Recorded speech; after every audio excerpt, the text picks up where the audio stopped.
This is The Joe Gaither Show on BamaCentral.com.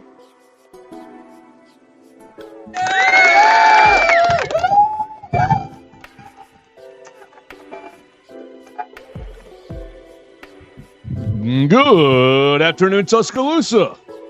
Internet world, West Alabama, how we doing today on this Thursday? It's February the 6th, and you're watching The Joe Gaither Show on Bama Central, BamaCentral.com. You're listening to us on Spotify, Apple Podcasts, and Amazon. We're hanging out with you live inside the Derry Daniel State Farm Studios, just off of McFarland Boulevard, and we're excited for another day, another episode right here on Bama Central and BamaCentral.com, talking all things Alabama sports and more. We invite you guys to jump in and join us on the comment section at Joe Gaither 6. You can find us on your favorite social media machine or right there at the Bama Central YouTube channel comments. We appreciate you guys so much for jumping in and joining us. Gonna have a interesting show of sorts today. A little bit of a conglomerate hodgepodge week, but we will keep that going right here on the show today. We want to say thank you, Derek Daniel, for having us. Make sure you call Derek at 205-758-3391 for all of your insurance needs. Like a good neighbor, State Farm, and Derek Daniel is there. Call and see how much Derek can save you today.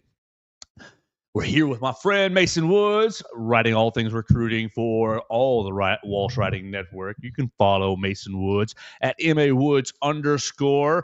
Mason was not as busy as we all wish he were yesterday for National Signing Day. But did you recover? Are your fingers still feeling good? Sure. Yeah, I'm feeling all right. You know, it was, like you said, a bit of a slow day, slower than I maybe would have hoped for because I missed the signing days of old. But here we are. You know, yeah, my hands aren't too sore today. Fingertips are doing all right. So, yeah, we're feeling good. Okay, Mason, what do we want to talk about today? No Alabama basketball midweek game to lean on as far as, easy content.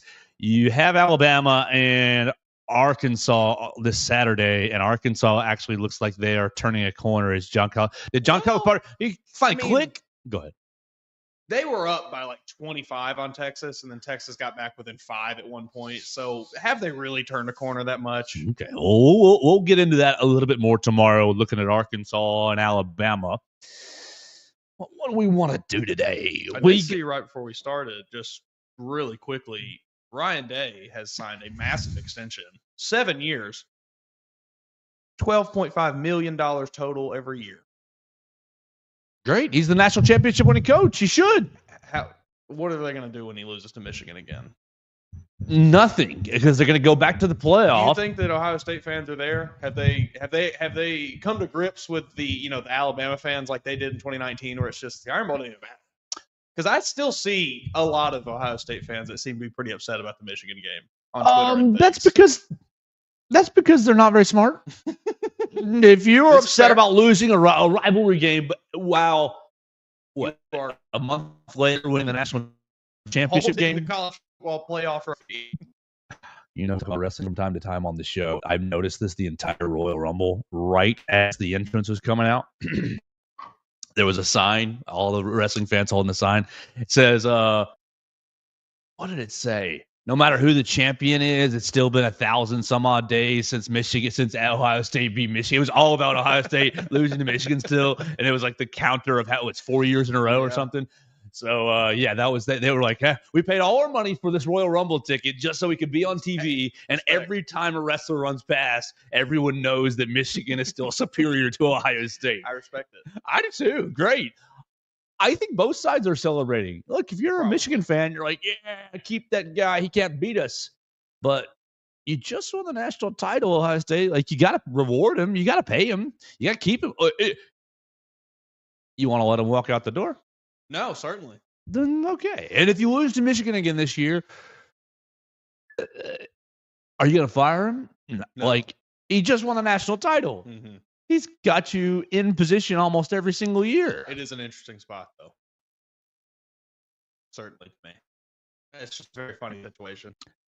The one game that matters the most every year. It's like, man, I cannot figure it out. I'm so good everywhere else, though. That's kind of how I feel about, Chicago Bears and the Packers. We can lose 15 games if we can get those two. Now, those two have been very, very, very elusive over. Hey, you got the one this year. We got the first time in like 10 years winning up in Lambeau Field this year. So I understand it, and yes, that does make like I won't. So what was it? 2018 when the Bears were actually good and they still lost the Packers. I was like, I don't care how good we are. I don't care. How long would Alabama fans put up with losing to Auburn? Say it's consecutive. What was it? 2000 whatever to 2006, right? 6 years, like six years in a row. Tuberville won for the thumb. I just remember watching one of them, and I think it was the 5th year in a row when it had happened. And Auburn's quarterback at the time, I think it was Brandon Cox. Gosh, yeah, was holding up 6, and I just remember thinking that was really funny as a kid. But yeah, I mean, something like that happens. DeBoer wins 2-3 titles in that span. How long do Bama fans let him continue to lose to Auburn if a title's coming every year, every other year? I hope forever. I would hope forever too, but I don't think that the Crimson Tide faithful thinks that way. I mean, especially fans maybe in the older generation. I think the younger fans potentially would be more okay with it. But I think certainly the older swath of Crimson Tide fans would maybe not let that slide after 2-3 years. Well, it wasn't like Nick Saban's record was perfect. Again. No. Okay, so you're 2-1, 4-1, 4-2. You're 7-2, 7-3. Did he ever lose back to back? No, 8-3, 8-4. Yeah, 8-4, 9, 10, 11, 12, 13-4. Pretty good. Okay, yeah. Better than I realized, to be honest. I was expecting a couple more losses. And all these losses, all 4 losses, well, 3 of the 4 losses came in Auburn. Yeah. The one in Tuscaloosa. People always talk about the kick six. Oh, no, it was, Yeah, no, the one in Tuscaloosa was the comeback. Yeah. And my point, people always talk about the 2013 kick six, right? And, the worst loss in there. No. The comeback was much worse. It was so bad to watch. It was much, much, much worse. Yeah, that's bringing up some just nightmarish memories. Mm-hmm. All right, Ryan Day, congratulations. You just got paid a boatload of money, and they promoted Brian Hartline Jr. to offensive coordinator after losing Chip Kelly went to the Raiders, right? Yeah. Pairing up with Pete Carroll. Interesting coaching staff.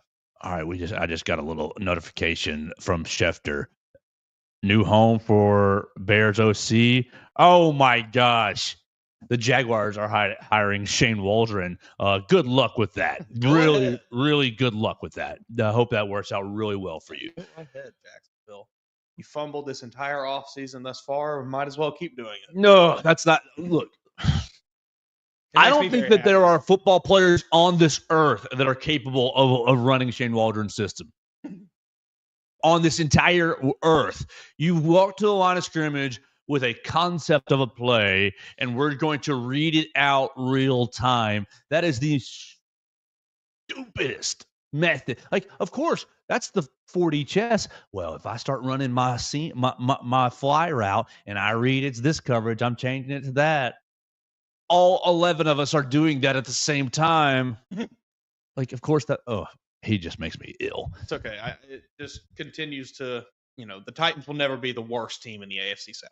So it'll always be the Jags. Thank you, Jacksonville. Thank you, Jacksonville Jaguars. Did you see, speaking of the Jaguars, Shad Khan, the yacht he took to New Orleans? I guess he's ridden it all the way around Jacksonville, around the Gulf of America into... I think it has a crew of 34 people I saw was the crew for that. Why do you need a yacht that has, I think it was 3 pools? You're on the water. He worked for it, Joe. Look, great luck. No, nobody needs a damn yacht that big. I don't care how much you worked. It's ridiculous. It's so stupid. I saw That's a dumb feature. So many people yesterday. He has every right to own a 6,000-foot yacht. He does. I don't care. You are a piece of garbage, Shad Khan. He has that right, but that's a stupid feature to me. 3 pool, you're on the water. If you want to go swimming, jump off the boat. It's just so dumb. You know what? I can honestly I probably wouldn't want to jump off the boat in and around New Orleans either. So I get You're that. right. You're right. Lots of funky water right there. He might be using all 3 of those swimming pools, but so ridiculous to me. I don't know. Like, your team is horrible. Yeah, but Let's spend a little bit of that yacht money and get some free agents in town. The salary cap still exists. Or you want to pay for visits, the NIL model? Sure, yeah. We're going to pay $5,000 for a visit, but you ramp it up to the NFL scale. We'll pay $5 million to come visit Jacksonville and hear our pitch. We'll sell you on it. Oh, It's got to be a gosh. tough sell. I've never been to Jacksonville. I thank the Lord I've never been to Jacksonville. I've never heard a good thing about it, though. All right, so we didn't want to talk. Well, actually, we'll start right there. We'll just jump the third topic up to the first topic. Ryan Grubb officially getting announced as we got started. I mean, we hit it on Monday a little bit, but you can look at this press release a little bit and use a little content. Finally, we have our press release from the University of Alabama. Alex Thompson and his crew doing a great job getting the information out. We appreciate you, Alex, and your crew. Significantly more information than was available on Yay Alabama, worth noting. Well, they had like 5 more days to do it. I care not. You had infinite days to do it when you broke the story yourself. You could have kept it a secret until you had a full 5-page feature. It's, you did the cool basketball pop stroke thing. That was neat. But you're like 5 in the loss column still with only the 1 victory to me. I'm still not a fan of yours, Yay Alabama. And the issue, it's just going off that, is like on the internet, all that matters is the last 5 minutes. So that pop stroke video was great, but that was now an hour and a half ago, and we're in the last 5 minutes. So Yay Alabama, we got to keep it going. Yeah. Keep droplet into the well. Why do we do this show 5 days a week? Because when I did it 2 or 3 or 4 days a week, or was inconsistent, the numbers did not look good. Yeah, that's I don't know. To me, that's just it's very weird. Like, it's a bad look on Yay Alabama. To me, and I think it should be to anyone, that the university athletic program releases their own press release a few days after Yay Alabama breaks the news themselves and forces you to pay for it to read it. And it's like 400 words with a quote from Coach DeBoer, a quote from somebody, all this information about, oh, he's been here. This is what his family's like. This is where he's. I just don't understand. Why was that not part of the thing that people had to pay to read? I don't understand. It's so bad. And you're not. There's no synergy there. I would like to understand it. We're working against each other within the same athletic department. Why exactly. are we doing this? I would like to understand it, because ultimately, mask off, I am pulling for you. Yeah, like I want to be. We said it earlier in the week. Like, I want to be on your side, but you gotta earn that. I'm not just gonna blindly be on your side, Yay Alabama, because right now you're not being very kind to fans. You're not being very good to the people that are paying their hard-earned money to support you. That might be a theme for the show when we talk about these tickets in a little bit. We're going to talk about Ryan Grubb. We're going to talk about season tickets as we got more information from our Monday conversation, or maybe a different perspective off our Monday conversation. We'll talk about that, and we will talk about Jalen Milroe changing from a zebra into a dog, from a cat to a giraffe to an elephant to a quarterback to a wildcat. We'll talk about all that as well. Let's start with Ryan Grubb, since you brought us up with Ryan Day's hire, and we're talking coaching hires. Okay, here we go. We have a nice little 700 word essay from the athletic department. Ryan Grubb, this is from Kalen DeBoer. Ryan Grubb has been someone that I have trusted for a long time, and adding him to our staff only improves the quality of coaches we have here in Alabama. He is one of the best offensive minds in the country, and I can't wait to see what he brings to our organization moving forward. This is from Coach Ryan Grubb. I am thankful to get an opportunity to work with Coach DeBoer once again and to be part of an offensive staff that I'm very familiar with. I am confident that our staff will be able to put the team in the best position to win each time out. I know and trust that this group of coaches and players will work tirelessly, to meet the standard that has been set here at Alabama. I can't wait to get out on the field with them. Okay. Grubb comes to Tuscaloosa after spending 1 year as offensive coordinator during the 24-25 campaign. The Seahawks are ranked 5th in the NFL for passing yards. That's with Geno Smith, folks, with 4,379 yards, 4,300 of those from Geno Smith himself, a career high in passing yards for him. It made my boy Jackson Smith and Jigba a fantasy hero on my fantasy football team. Sure. So, where are we? I'm kind of still where I was on Monday. I know when we first talked about Ryan Grubb being hired to the staff, I was like, I don't want to do this. I don't want to do this. But all that was contingent on keeping Nick Sheridan. Now that you've kept Nick Sheridan, and I assume the Board of Trustees have worked out all the salaries and everybody's happy with what their paycheck is coming in, I think this is great. Yeah, I mean, I think. Give me the Kool-Aid. I'm getting drunk. I think just objectively, you're in a better spot than you were last season. You didn't lose anybody really notable, and you brought in someone extremely notable. So I think you should feel very good about this staff. Bama fans. I think the prospect of what this offense now could look like, given just another coach that has a very high level of comfortability with Kalen DeBoer and has that ability to probably maybe take a little bit of the weight off of him and do some things himself a little more so than Nick Sheridan was able to. I just think it's fantastic for everyone involved. I think it's a win-win for the whole coaching staff. It's a win for the team. It's just great. I'm very, very excited. I mean, you said it. One of the best passing offenses in the NFL, with certainly not one of the best quarterbacks in the NFL. I mean, Geno's not horrible, No, but Geno, very middling. You're never going to be my first pick. You're not going to be my third pick. You're not going to be my 8th pick. He's right in that 13 to 17 range if we're ranking quarterbacks, probably. Yeah, and I still would probably pick him 20th because I don't like old guys. I mean, I think a lot of his success has been scheme dependent. Yeah. Okay, so you bring in Ryan Grubb. That's official. Everything is on track.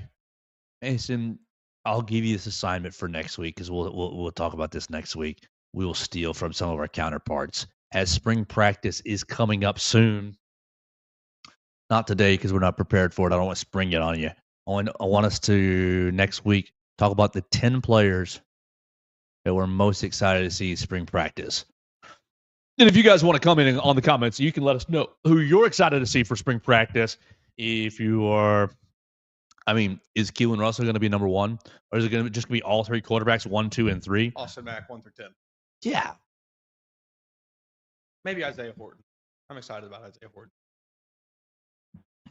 So we'll do that next week as we daydream about Ryan Grubb and his offense. Ryan Grubb, Nick Sheridan, and Jamar. I think you're going to see a 3-man collaboration where those 3 guys all do portions of the work. You're probably going to have one guy, doing the red zone. You're probably going to have one guy doing third downs. You're probably going to have one guy doing first and second downs.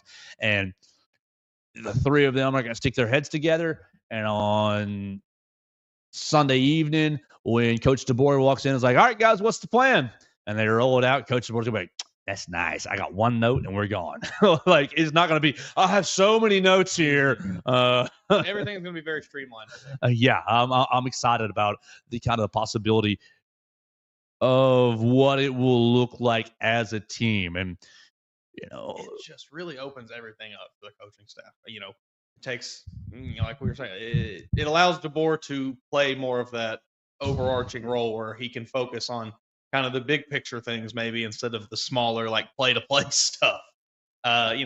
Even into the recruiting, he doesn't have to be as locked in on oh my God, I have to figure out our entire game plan myself basically this week. It's no, hey, I need to make a call to 2026 5-star. Shoot, call him up. I'd talk to him for an hour. I got time. I got 3 other coaches who are working on the offensive game plan. And then, you can just leave Kane Womack to do whatever he wants. He's going to that defense this year. Talk about exciting. Wow. They picked it up towards the end of the year. Obviously, there were some hiccups, here and there with some quarterback runs. But I just think overall, I'm very, very excited about what they showed and, getting more comfortable in his scheme as the year went on. So, whoop-de-doo.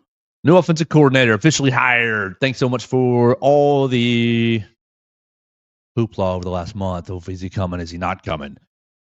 Let's keep going here with some actual juice because I want to get your perspective on this. On Monday, we talked about what we were seeing on Facebook in a lot of different places, a lot of different Alabama fan groups. You guys are probably in them. You probably saw these things. Lots of people posting about the university took my season tickets. The university revoked my season tickets. The university canceled my season tickets, whatever you want, verbiage you want to use. And on Monday, we said, oh, yeah, it says it right there in the fine print. You can't sell your tickets to third-party, to ticket brokers, and, they reserve the rights to take your tickets. If you do that, if they find out you're doing that. And really, my perspective was, well, the university can do that because you've got a waiting list that is so large that they can basically police very hard.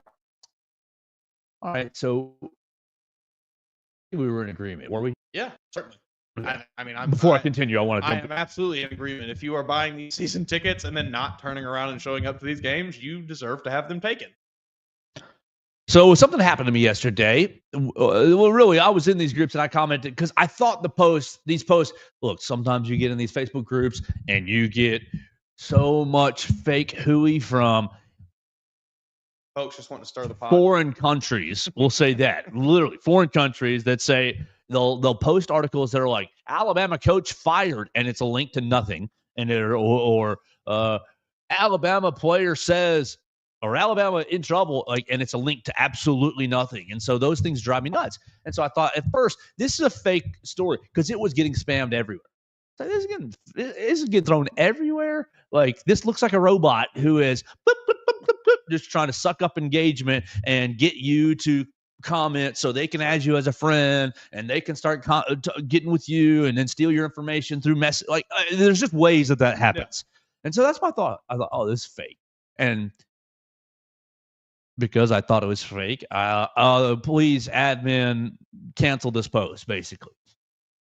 And I get, oh, this is not fake. I'm not fake in the comments. And I thought, okay, that's exactly what a bot would say, whatever. And then I get a message from this person. Hey, I'm not fake. This is my real name. I'm using an alias because I didn't want to get hacked or whatnot. I'm using an alias. Call me if you want to talk about this. And I'm like, well, am I about to call a robot in Bangladesh that's about to try to get you to buy some gift cards? That or just copy my voice to use my voice authorization, that sort of thing. Okay, and I'm like, well, screw it. I don't have any money anyways for them to steal. I might as well check it out. And I called yesterday, and a gentleman, not from Bangladesh, but very, very American and Alabama sounding. We're not going to we're not going to use any names here because I want to protect this fellow's identity. Talk to me about an hour, saying I had tickets since 2003, 2004, when Alabama was really bad. That's when I signed up for tickets. I had a friend who said, "Hey, man, that was a good time to get in." Exactly. That was his point. He had a friend that said, hey, there's a lot of people turning over their tickets because the team's so bad, the program's so awful. I think that you might want to get tickets for, maybe a future son that's a young son, family package, whatever. And he buys 4 tickets. And you know this if you're paying attention. If you don't know this, the way it goes, you have to donate to the university in order to purchase the tickets. The tickets are nice round number. This is not the number, but just a nice round number. Let's say it's $200 a game, or it's $100 a game. You also have to then subscribe to Alabama. That's part of it, right? That's now. It probably is part of it now. Probably right. And we might be heading there. You have to donate $3,000, $6,000, $10,000, $15,000, something to be invited to buy the tickets. The tickets are $100 a pop or whatever. And so what? $100, 6 games. It's a $600 package. And you're like, oh, I can afford $600. No, you can't, because you have to donate $3,000, $6,000, whatever the case may be. What are the arbitrary a lot of hidden costs? Right. In order to buy the $600 ticket. Okay. So there we are. So the fellow that I'm talking to yesterday, I've been making, and you donate every year. You make this donation every year. in order to buy the tickets. Mm. Okay. So I've been making my donation every year. And he says that he just gets this letter in the mail or a letter in the email. Your season tickets, thank you for your Tide Pride, but we're revoking you. And he says, I've never sold my tickets to a ticket broker. I said, and I could tell just by his voice that he was over 55. Voice, I don't want to say any older than that. He was definitely older than 55. He might have been 75, maybe. Older gentleman. Right. And he says, I wouldn't even know how to use a ticket broker. Mm-hmm. I wouldn't even know how to, and as he's talking, I'm thinking about the Facebook activities that I saw, and I thought, yeah, total, a lot of older tendencies of just like, not understanding who's commenting back to him, responding to people that he, that sort of thing. Yeah. And that's okay. You're older generation. You can grow up with it. You're just trying to make it by. Okay. So he's telling me that he's getting this. I wouldn't even know how to sell. And I'm like, all right, well, what do you think happened? What do you think happened? Because something has happened. Sure. And he says, because we talked about it on Monday, the way to transfer your tickets is through the Tide Pride portal, the Roll Tide portal, where you sign in your email and they take all your information. Exactly. Track everything you do with it. And every time that I have not worked a game and gone to a game and gotten a ticket from someone, it is I have to sign into my Roll Tide portal and accept ticket transfer from Billy Smith or from Johnny Smith. And great. Thank you, Billy and Johnny Smith, for all your tickets, for sure. And it's usually a very easy process. You just click the link, you log in, accept ticket, bam, it's on your phone. It'd be a little simpler if it was just like, oh, piece of card stock. Here, thank you. Here is the cash. That would be easiest, but the university couldn't track you down as much. He says, I live several hours away. I bought these tickets because my son's enrolled, and I wanted to make sure he had tickets. I've kept them because he's still living over there, yada, yada. He said, most of the time, I end up using the Roll Tide portal and transferring the whole set to my friend. And he goes. He loves it. He's ever there. So he said, I said, so you never sold your tickets to StubHub, to Ticketmaster, to Vivid Seats, any of those guys? No, I don't even know how to do that. I wouldn't either if I bought tickets. I don't know how to do it. I mean, I figure it out, but. Okay, great. So what do you think's happening? He says, do you know how many people are on the wait list? And I said, not specifically, but I would guess it's more than I can count. And he used the number 20,000. Okay. And I said, you could tell me any number and I'd believe it. Sure. I mean, Alabama fans, very passionate, great. Okay. I said, and he says, so what's happening is they see my donation. He says, what I think is happening is they see my donation. I don't know whether it's 3,000, 6,000, 10,000, whatever the case may be. And they said his insinuation, and this makes me feel icky. His insinuation was that they thought, oh, you've had these tickets too long. Your donation is, we'll just say $6K. Do you know, is it a situation where, like, say you started this in 2003, 4, like he did, are you grandfathered into paying the same donation amount every year? Or does it, say if I signed up in 2003 and it was $3,000 and someone signs up in 2020, are they paying a lot more than I'm paying every year? I think that's what he's getting at. Yes, exactly. Mm-hmm. I'm paying, and he says they think they can cancel my season tickets, and the next person up on the wait list, they'll pay $20,000. So instead of my $6,000, they're ready to go. They're ready to rent. And so NIL era, we got to bring money into the stool. We're losing all kinds of this and that. He's saying that they're canceling my season tickets under the guise of you. So, and he admitted it. He acknowledged that, look, I do know that it says on there, we own the rights to these tickets. We can revoke these tickets. He says, I get that. I grasp that. It's there. I'm sort of renting their tickets per se. And it is their prerogative. But he said, it's wrong that I've been paying these donations for X amount of years. And he said, I did kind of have an internal. He said, I stayed with the dark times. And I thought to myself, 2004 to 7 is not, well, it wasn't that long before he started winning national titles. But I get your point. Sure. The long-time loyalty is a big point, massive point. 20 years. And he says, they're canceling under the guise of you didn't do the right things with your tickets because the next person up in waiting list will pay 15, we'll pay 20, we'll pay 25, we'll pay whatever the number is, the new donation mark is, and they can essentially up their budget by just upsetting a couple of people. I want to keep going on this story. So if you're a season ticket holder and you're willing to chat with me, jump in my DMs, jump in my comments, jump in whatever social media that you like to use, Twitter, Facebook, YouTube, Instagram. It's all Joe Gaither 6. I want to know what's going on with you. How much are you donating? Do you feel like you're at a risk of losing your tickets?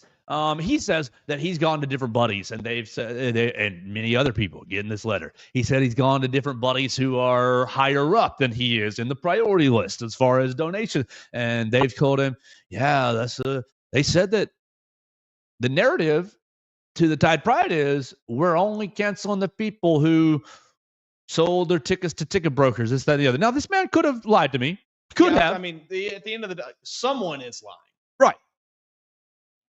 I am going to lean towards the side of the multi-million-dollar corporation labeled as a university.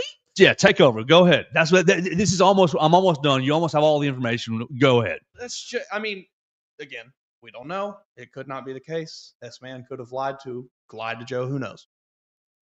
If this is the case, this is so beyond disgusting.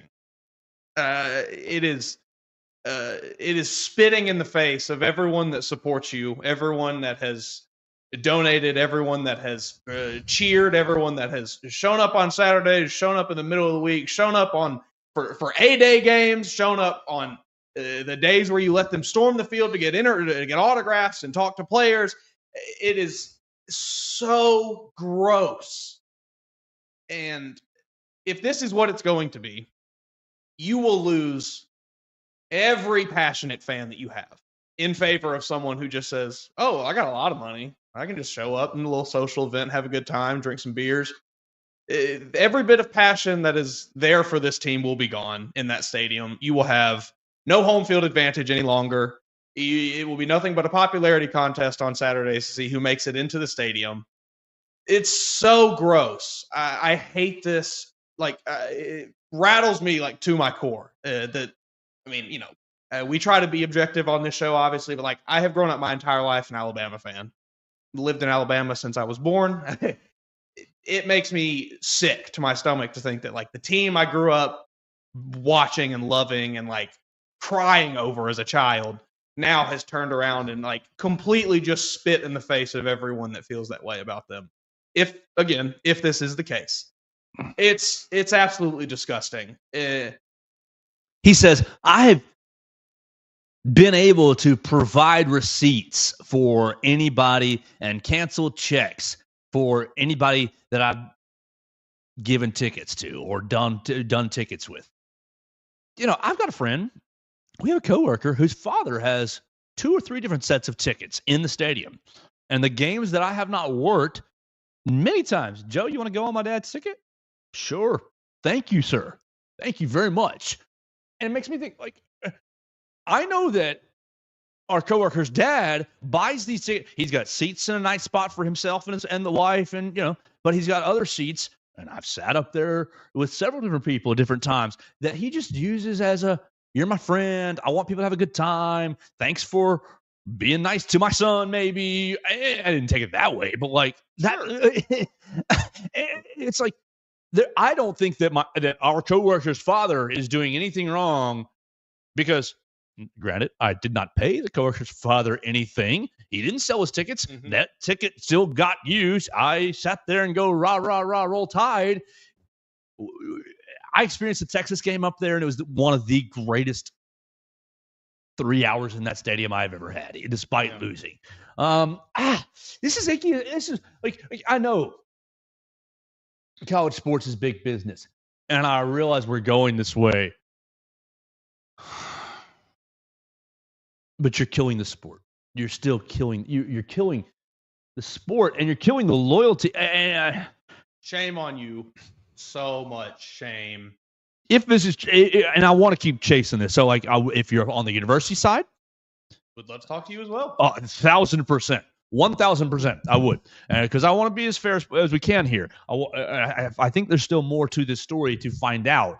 I think my biggest issue, again, if this is all true, is the lying on the university's part and the lack of transparency with the Tide Pride folks, the folks who are donating these exorbitant amounts of money. I don't know what the exact figures are, but I know that it is a lot of money. Just to turn around and be like, you little dumb folks, don't just ignore what we're doing. You just got priced out. Throw this little lie at you. You're fine. Right. And this gentleman says, apparently there was an appeals process, and he said, and his buddy who was higher up in the priority said, yeah, do the appeal and see what happens, and he says, okay, I did the appeal, and what did you get? Just a stock email. Thanks for your response. We'll get back to you. Or thanks for your response. The bots have determined we're still denying. No one's going to look at those. It's like the AI response sends me into level 12. Like, no matter what I'm doing, send support email this isn't working. AI response, yes, it is. It's like there's no human on the other end of the line. Like, nothing I hate more than an automated phone call. Pro tip: if you ever get one of those, you just start violently screaming into the phone, and they will connect with someone almost immediately. Yeah, works every time. Every time. And then you connect with, hey, how are you? Great day. I'm doing good. Yeah, no big deal. But yeah, I just don't want to deal with press 1 for accounting, press 2 for receivables. Yeah, you let that robot know what kind of day you're having. They'll connect you with a person. Press 0 to repeat these options. No, this is to the point. I'm gonna. It makes me. This is really icky, brother. I'm done defending it. I'm not gonna defend you, Alabama. It's really icky. I'm no longer going to be a supporter of yours in my free time when I am not working. I don't want to be a fan of any university, any athletic department that's associated with this sort of activity. It's absolutely disgusting. I really don't like it at all. And I love college sports, but you're not, man. If 3 years ago Joe could hear me now, because I was all about NIL. Oh, me too. I was all about bring it on. And people, I had older people, it's not going to be sustainable, Joe. And I thought, who cares? It needs to break. It does need to break, but it needs to break to be fixed. But instead of breaking, the university sides just continue to stretch. How far can we take this? How much more money can we get? I mean, it's the same conversation we had 10 minutes ago. What more money? Khan. You don't need that much money. It's insane. No one needs that much money. You have enough damn money. Oh my gosh. It makes me so angry. This just the hoarding of wealth. We're gonna take it all. We want more. We need more money. We need to scrape the bottom of the barrel and take everything we can for ourselves. It is so disgusting and awful, and I hate you for it. It's so bad. It makes me talk about getting you to level 12. Nothing gets me more angry than people just hoarding wealth and doing nothing with it. Your university is in constant construction. You can't fix anything. My wife, my lovely, beautiful wife that I love very much, works at the university. Their bathroom in the office flooded this week. The plan was, we're going to see if we can fix it without having to bust up the concrete, because that's going to cost too much money to bust up the concrete. 3 days later, bathroom is still flooded. Office is filled with sewage water. Oh, God. Now we decide, we got to bust up the concrete. What are we doing? It makes me so mad. It makes me so angry. The endowment for this university is billions. You have enough damn money. Quit nickel and diming people. It's so gross. Nickel and dime the regular folk, too. Golly, man. Go talk to damn Nick Saban and get millions of dollars from his ass.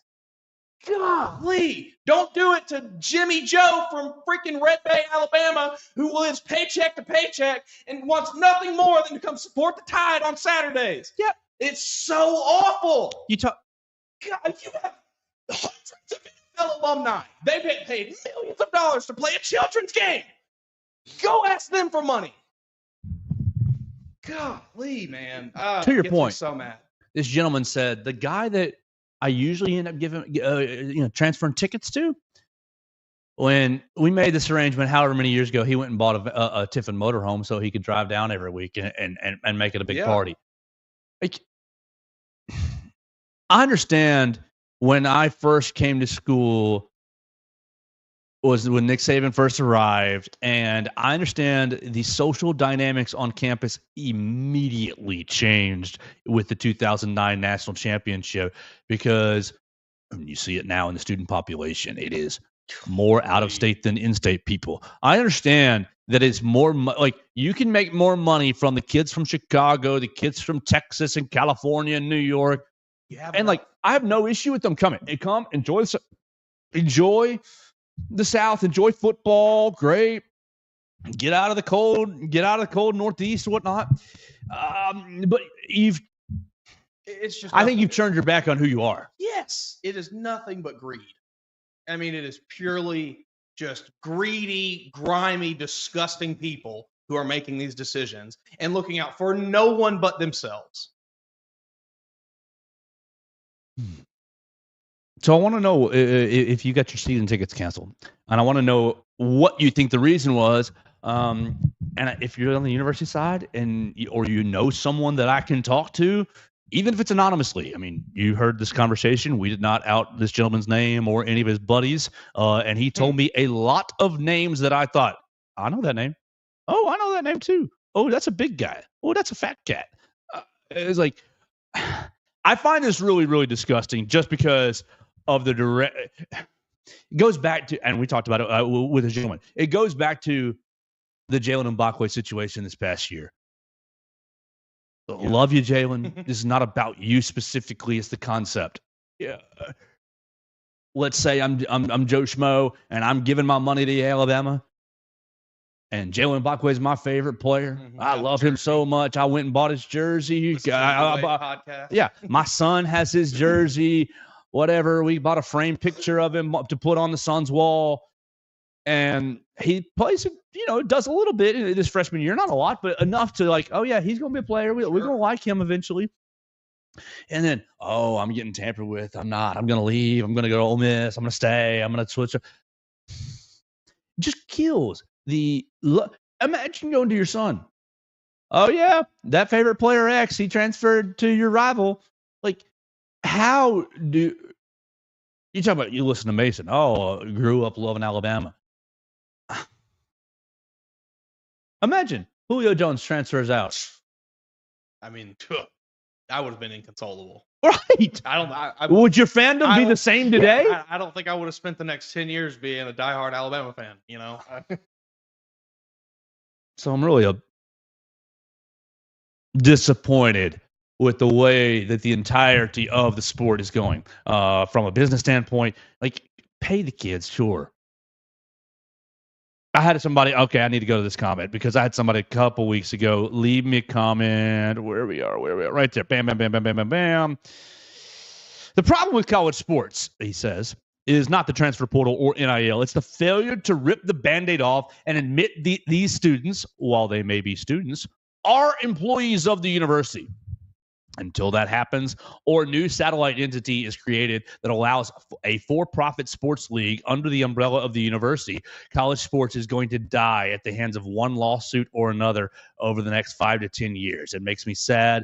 We will have the Live Football Sports League instead. That's where it's headed.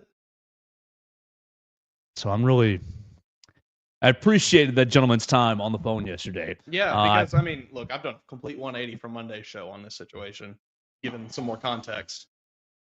And I'm happy to admit I was wrong on Monday. Or, well, potentially wrong on Monday. I guess we still don't know all the facts, but. He says, He told me, I said, well, did they give you an opportunity to bump your donation up? No. Did they tell you, well, if you just bump it from 6 to 15 or from 3 to whatever he was paying? I'm using 6 as an example. He didn't say that. 20,000 other people. They don't have to. Exactly. Yeah. You're just a number on the. I mean, Alabama fans, folks. Greg Byrne don't know you. Stuart Bell don't know you. Kalen DeBoer don't know you. You're just a number on a screen. You're just a number on a spreadsheet. You're just another dollar in their bank account. That's what's really disappointing to me is if your reason is you're not donating enough, fine, perfect. Just live in the truth. That's fine. Sure. You're not donating enough, and let Billy Smith, Joe Schmo, let whoever decide. Oh, they said I'm not donating enough, and I have to up my donation $5,000 to stay in. Let them make that decision. Yeah. And if I don't have $5,000 more to donate, I guess I'm out. Okay. Then they realize instead of we're canceling your tickets because you were using a ticket broker. No, because the new people coming in, they don't. To them, it's just, okay, yeah, this is just the flight. This is just what it costs. It's not, the guy that got kicked out was paying half of what I'm paying now. So it's so gross. I mean, it is lying. You are using deception to trick people and get more money. Yeah, it's really a problem. It's really disgusting to me. So I don't know, legally what's going on. If there's they're within their rights because it says we reserve the rights to our tickets. Direct lying to everyone involved and not being transparent. Well, who cares? I mean, it's not. Yeah. That doesn't matter. Sure, it's not it's still under their business practice. I reckon. Gross, though. But that's what makes me even more grosser to me. If you just had said we're canceling Billy's tickets because he's not donating enough, okay. That sucks for Billy. Accept it. Yeah, it sucks for Billy. I still think it's gross. All right. We got to tell you about Derek Daniels, State Farm Insurance, as we get off this. Because look, and if you want to have some comments or have some thoughts, please give them to us. If you think I'm out of line, am I out of line? I'm open to being wrong. If you're on the university side, you think, Joe, you've got this all wrong, please bring it on. Bring it on because I want to know and get to the bottom of this. Go to bat for the multimillionaires. Please. Sure. We're live in the Derek Daniels State Farm Studios, just off McFarland Boulevard. You can find us past the Tiger Rock on the left, just past Rustic Rehab as well. I've been using Tiger Rock a lot, but lots of people know Rustic Rehab, and it's literally 100 yards away from Rustic Rehab. Past the Rustic Rehab on the left, you can call Derek and his team if you don't want to come up here. 205-758-3391 for all of your insurance needs. Red, Reese, Victoria, they'll be happy to talk to you. Even if you just got a simple question or if you just want to check it out, they'll run you an auto insurance quote, homeowner's insurance quote. They can work with you on really any of your insurance needs. Call Derek Daniel and his team today at 205-758-3391. Still a little bit wet outside. Make sure you're insured properly as you're driving around Tuscaloosa and West Alabama. Call Derek and his team, 205-758-3391. Like a good neighbor, Derek Daniel is there. So call and see how much Derek can save you today. All right. Do we have one more? We do have one more. It's Jalen Milroe, right? This is much easier to talk about. Is it? Well, I mean, it's just... We know what's going on here. Jalen Milroe is doing the Radio Row interviews yesterday at Super Bowl Media Day or Super Bowl. You know, they have the radio out there all week long. All the shows travel to the Super Bowl.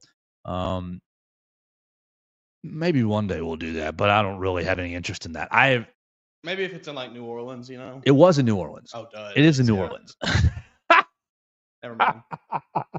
In my head, I'm thinking like, yeah, they went out to Vegas or California or something. Like, no, it is New Orleans. Duh. We probably could have seen some of the media folks down there. We probably could have gotten a credential. Man, I did want to talk to you about this because the amount of people that I have seen that somehow were able to get credentials and then show up and ask Patrick Mahomes, "Hey Pat, what's your favorite referee?" God, you're making a mockery of this business and like you're bringing a bad name to everyone involved. Gross. Really, really gross.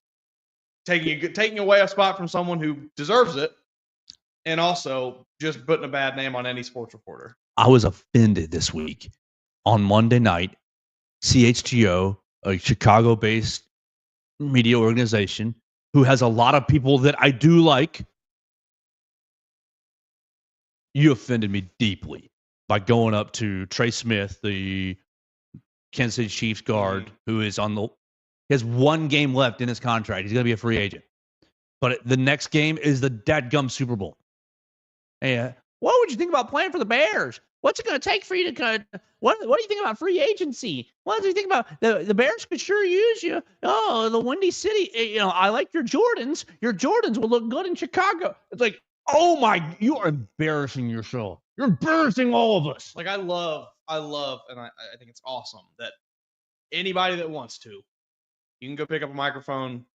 You can go on the internet, you can make your own show, and if you're good at it, you can build up a following, and you can get a lot of people that like you and like what you put out. I think that's awesome. You no longer have to battle ESPN, CBS, ABC, whatever. But man, we gotta be a little more selective with who we're letting show up here, folks. Make podcast equipment more expensive. I don't know. Yeah. I was offended when I saw that. Yeah. Yes, Trey Smith is the guy we all want. We're all in agreement, Bears fans, but we need to stay in our own little corner. This is not our week. He has not even pondered that. He is. Yeah, no. I saw multiple clips of people asking various Chiefs players, how does it make you feel when the refs help you? I saw somebody asking Travis Kelce, does he have? Oh, do you have any Kanye West on your workout playlist? What are we doing? So Jalen Milroe's there. And Jalen Milroe's there to sell himself, really. Yep. Which he should be. No problem with you being there. He's doing the radio interviews, and Jalen Milroe is with two big shots, Mike Florio and Chris Sims, and the pros. Don't really love you, Florio. I think Florio is kind of a grifter. Yeah, but Chris Sims, I do love. Florio loves him some drama. Yeah. And loves to speculate. Yeah, definitely. But I do love me some Chris Sims. I think Chris Sims has a really good perspective on the game. But the comment came. They asked him, "Oh, what do you think about changing positions?" And he says, "Nah, it's always been a good from Jalen Milroe. Nah, it's always been quarterback. Of course, the questions asked, switching positions, stuff like that, what I can do. But you never ask a zebra to be a dog. We are two animals to pick. You know what he's going for?" You're trying to say, you never ask a unique talent to be something basic? No, the cliche is you never ask a zebra to change its stripes. Or the other is you don't ask a leopard to change its spots. Those are the cliche. Look, Jalen, if you're going to be a cliche master, and you have shown that that's the path you want to go on, the cliche is you don't ask a zebra to change its stripes. I just where do you get zebra and dog from in the same thought?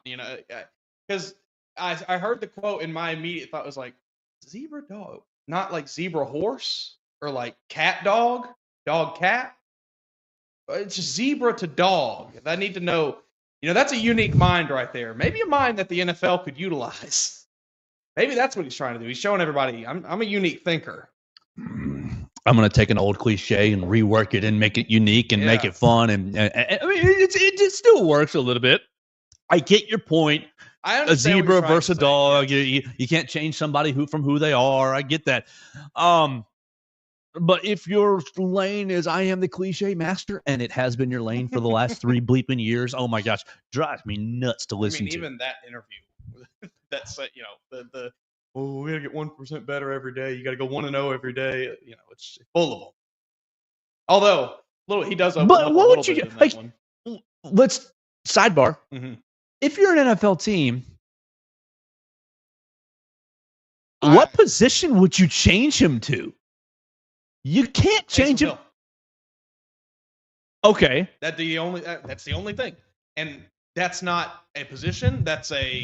I do a lot of things, but that's the only role that you can have for Jalen Milroe. He's not a running back. No. He's not a wide receiver. Ooh. He's not a tight end. He's not. But he could do some kind of weird hybrid combination of all three potentially on some gadget plays. Yeah. You remember Blake? Throw him in there to block? You remember? No. He's going to have to learn how to do something to make himself valuable in the league. Yeah, I don't want to run behind his butt at all. I think that he's going to get blown up in the hole. All you're doing, and no disrespect, but my perception is you're just going out there and getting away if you're blocking somebody, Jalen Milroe. I don't know what you do. I don't know how you make him fit any scheme, really, unless Taysom Hill's probably a good answer. That is Wildcat quarterback-ish. for him. That's the best situation, I think, for him. And that's a really good career, don't get me wrong. I mean, if you can cash checks, you're doing good. Yeah. Period. People will talk about failure, success. If you cash checks, you are a success. Period. I just don't know that there's a. He's closer to Tom Brady than I am. You know. Definitely. And oh gosh, people need to remember that. People absolutely need to remember that. He sucks. Jalen sucks. Okay, maybe he's not going to be Tom Brady, but he definitely doesn't suck, folks. Like he's going to be drafted. It's the old the Brian Scalabrine thing where he played pickup with the kid, and he told the kid, "I'm closer to LeBron than you are to me." Okay, the other thing that popped out to me from this Jalen Milroe, no, Jalen was with a lot of people. That was the quote from PFT with Mike Florio and Chris Sims, but he was also with this is USA Today's Lorenzo Reyes was what we listened to before the show, and this is like the only time I've ever seen him open up even a little bit. Yeah, he got after Lorenzo a little bit. Lorenzo was asking him about the college football playoff and being left out, and if his perception had changed on the Big Ten, this, that, and the other. And Jalen went right into how many ranked wins did they have? How many ranked wins did they have? The reporter backed down. He was like, "Oh, I'm just asking. Just asking questions, Jalen. Please don't hurt me. I've never seen this side of you, Jalen." Yeah, because it's all been robot. That question struck a nerve. Jalen, would you please have given us that for the last 3 years? Like, it's fine if we got on your nerves. I mean, if you're a GM, like, to me, I would much rather see the personality. I'd much rather see you cut up a little bit on the interview. Yes, because it's so obvious how manufactured all of his answers are, and it comes off as very disingenuous. To me, that was always the issue I had with Cam Newton. The issue I had with Tim Tebow when he was prominent. It was just like everything they did felt so manufactured. Cam Newton would just sit up there and smile. This is what I'm supposed to say. Yeah, it always got on my nerves. Now, Cam Newton has taken that and gone the complete opposite direction after his playing career with it, but that's beside the point. The other thing that stood out to me in this little interview with Lorenzo are the 3 quarterbacks he said he watches, that he wants to model his game after, or that he likes to, or that he wants to be. Mm-hmm.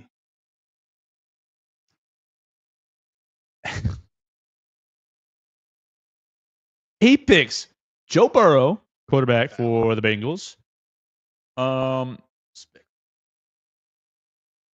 He picks Brock Purdy, quarterback for the 49ers. And then he says, and Lamar Jackson's so fun to watch. Basically, I've got. What did I hear? So I model my game after. Yeah, this is what I heard. I heard, I want to be Joe Burrow.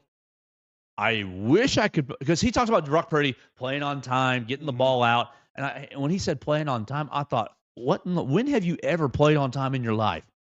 I mean, okay, that's an exaggeration. When the first read is there. That's an exaggeration. I'm sorry. I messed up. That's not right. But playing on time is not your MO. We'll say that. That's fair. Sure. You have played on time before. That's true. When your first read's there. That's about it. You never really got to that second or third. Shoot, there was sometimes that I think he didn't even trust his first read. That it's like, maybe.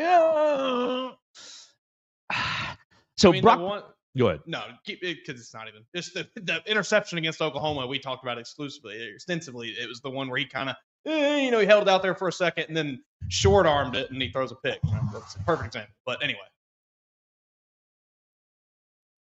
to me, I heard this during the last couple of years from different people that, Jalen Milroe views himself as a pocket passer.